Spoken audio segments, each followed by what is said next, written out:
Okay, here we are again. I'm diving into the third word on in this list. I've been going through the fact that the spirit battles against the flesh, and the flesh battles against the spirit. And we find in Galatians chapter 5, we find this 16 through 26 in that area. We find that there is a list of things that are what is considered the fruit of the Spirit. And the fruit of the Spirit is as it's listed in the King James. It is love, joy, peace, and that's where I'm going to be hesitating and going through a little bit of time here. I'm going to be spending some time today on the word peace. If you look at all of the things that in this list, you'll find the works of the flesh, which are all evil. And you'll see the things of the flesh, love, and then you see the fruit of the Spirit: love, joy, peace, patience, kindness, goodness, faithfulness, gentleness, and self-control. That's my list as I look at it. I think the King James has other words for those, but I think that these are very important for us to understand. I've talked about love and that being agape love. I've talked about the fact that there is a need for love in our world, a need of us showing love to one another, love that costs you something, that being that what Jesus gave us, the love that He gave us.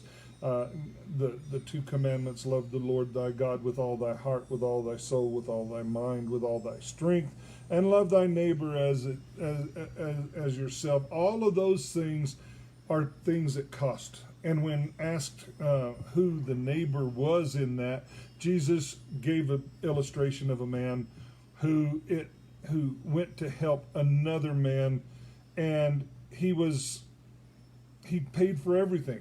Okay, so it's love that costs, and so we are given that directive. Today, however, and then we talked about joy, and joy is the need to rejoice. The fact that when we come before God, we are in need of rejoicing and bringing praise and rejoicing into our lives. This word, however, is the word peace, and peace. Our world thinks it knows what peace is. They talk a lot about peace. Back in the '60s, it was the peace movement, they talked a lot about peace on the earth. But I think a lot of people don't really understand what true peace is.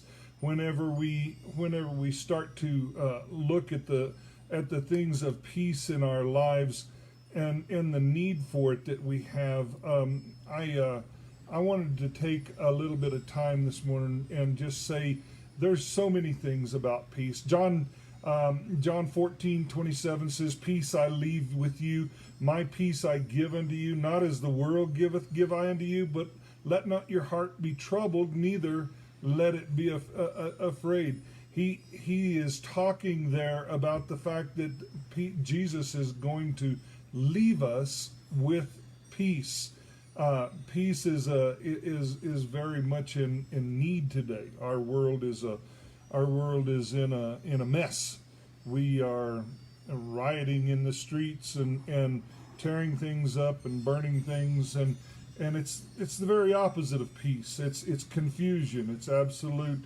I don't care what your politics are. There's no way that you can say that it's a peaceful movement of protest whenever there is rioting and burning and everything else. So, whenever we look at the scriptures and see that there is a need for peace, we see also, he says in John 16:33, "I have said these things to you that in me you might have peace. In the world you will have tribulation, but take heart, I have overcome the world. You know, Jesus, and matter of fact, all of them would had a habit of wishing peace as a means of greeting for each other. But what does peace mean anyway? I didn't even take the time to look up the English version of peace because I was so overwhelmed with something that I found in my reading here a few years ago. Becky and I read this book by it's turned around backwards, by Mark Biltz, and it's called The Blood Moons. And in there, embedded in all of this other information, is this incredible play on what he calls word pictures. I'm not, like I said before, I'm not a Hebrew scholar. I'm not a word scholar in Greek or Hebrew. You can think that shame on me if you want to, but I just never did. I had trouble enough with the English language. I never did tackle the Hebrew or the Greek. However, one thing that I found in here is that I rely a lot on other men and what they do. I lean on the Strong's Concordance and what it says. And when you look up what the word means in peace means, you will find that there is a word that is used in there for that in the Hebrew for the word peace, which says that shalom, and you hear it mentioned a lot. Shalom. I have a friend who, and as he closes all of his writings, he will write shalom. And whenever we were reading this book, I come across this interesting thing that Mark Biltz puts into this book, The Blood Moons. He puts this. He says. He says, when it comes to the word peace, every word in the Hebrew has multiple effects off of each word. Every letter in the Hebrew evidently draws a word picture.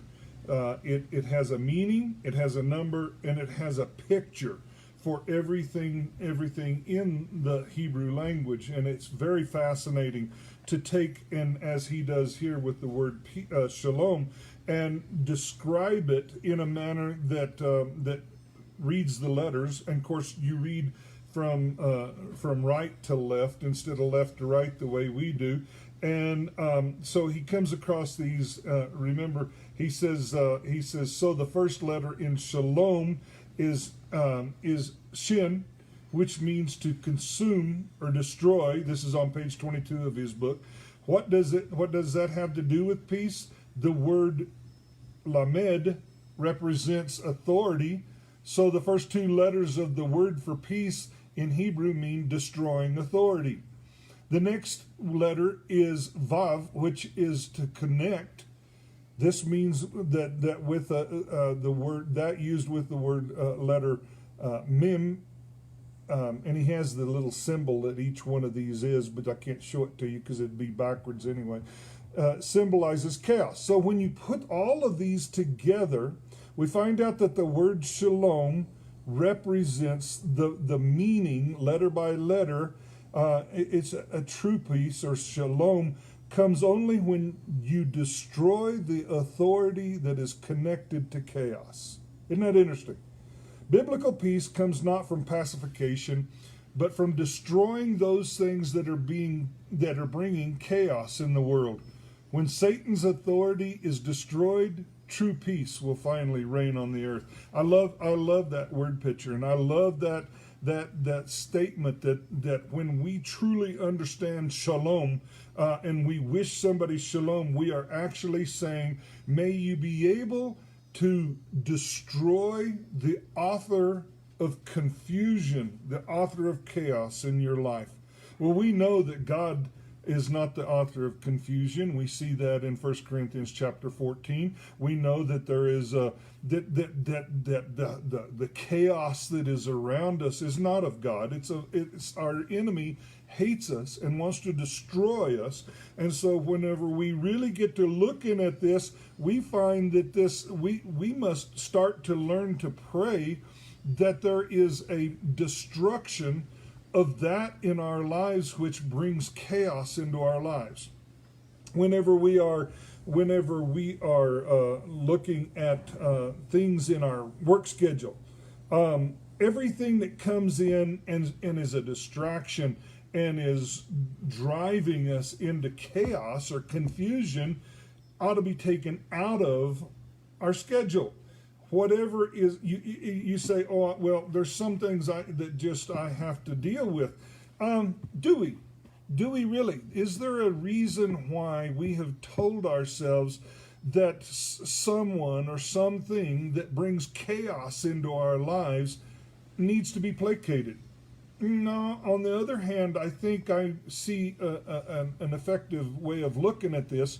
If it is confusion and chaos and causing problems, if something comes into the church service or the worship service that you're in and is a distraction and we see chaos starting to build out of it, it needs to be silenced. It needs to be put away. It needs to be dealt with so that so that everything can be clear and straight. So when we look at the word peace in our lives, we are looking especially for that which will bring a destruction to the one who brings confusion into our lives. And sometimes that takes you and I looking at our lives and saying, this item does not need to be in my life. This, family members that bring chaos, they need to be explained that your health is far more worth them not bringing that into your house. Someone who is coming in to disrupt the services, or someone that is coming in to disrupt the worship of God, needs to be taken out by someone and just talked to outside so that it's not a disruption of the service. In the same manner, you and I, we come across this fruit of the Spirit, this gift by God of peace into our lives, of shalom. He gives us the peace of being able to destroy or to bring about the destruction of that which brings chaos into our lives. Satan brings chaos into our lives because he is our enemy.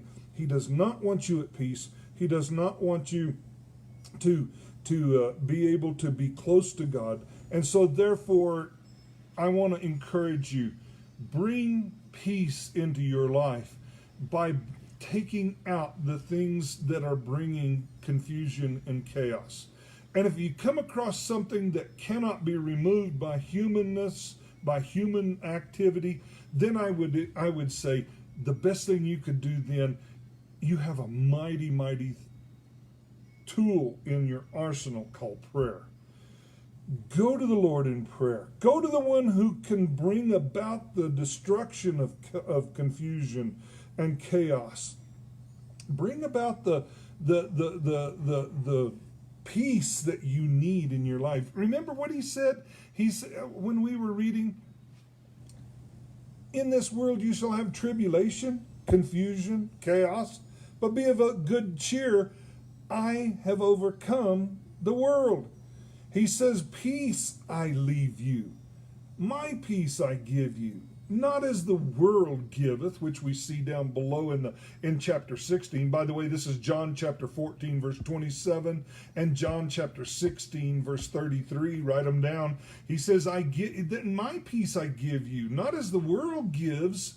The world brings in confusion. Look at our media today. Look at what's going on, the way that we have a drive to somehow bring fear into our lives instead of joy. Okay, so reject the fear and reject the chaos. Turn the TV off, maybe. Bring in that which destroys the chaos in your life. He says, let not your heart be troubled, neither let it be afraid. So we find in the scriptures that there is an incredible blessing of God bringing peace into our lives by destroying the chaos that is around us. So how do we do that? How do we lean on that? How do we bring that about? Well, it's very, very simple. The matter that is there is that we would be able to see God do that through prayer. Yes, there's some things we can take out of our schedules. There's some things we can take out of the influence that is around us. But I would like to see us lean on God more through prayer, through that incredible blessing that He has given us, so where we can in a sense leave the chaos of this world and enter into a place where God exists in our lives and where He is ready to answer your prayers. He wants to give you the things that is very important in our lives. So, thank you for your time. A little bit of coffee. A little bit of, how was it Sharon put it? A little bit of Joe with Joe. A cup of Joe with Joe.